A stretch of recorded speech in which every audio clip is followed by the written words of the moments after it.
Gagawin niyo po for today. Mag-iisip po kayo ng isang hayop na marunong mag-produce ng sounds.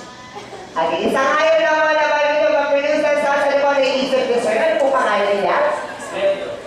Sir Leandro, ano pong hayop na marunong mag-produce ng sounds? Aso. Paano mag-produce ng sounds? Ang aso.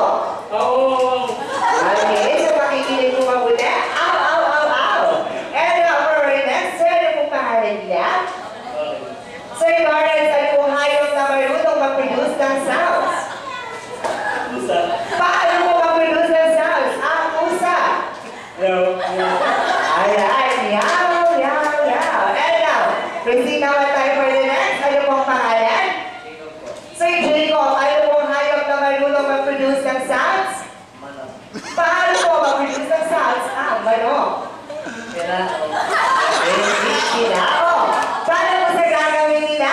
Kakanta po sila ng happy birthday sa salin ng mga hayop na sinabi nila. So habang po kakanta po sila, sasabayan po natin ang palakpak. Okay?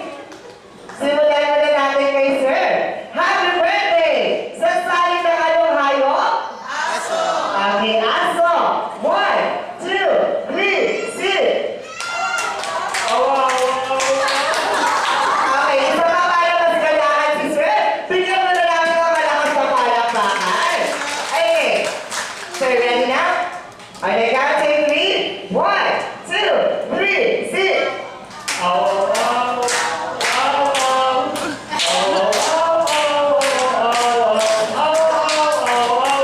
Malakas na palakpakan na kay Sir.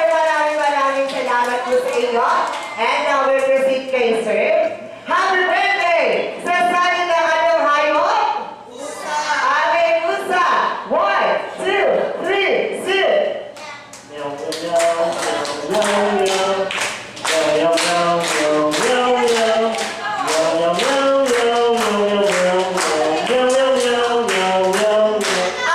ano ba kay Sir?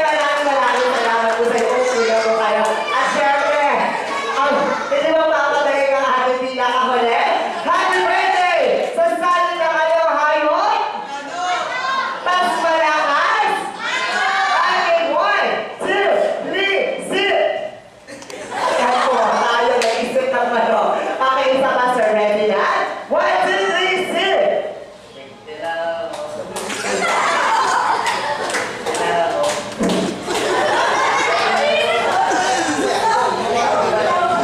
Okay daw po, pwede daw po magpalit si Sir. Binigyan ko namin kayo.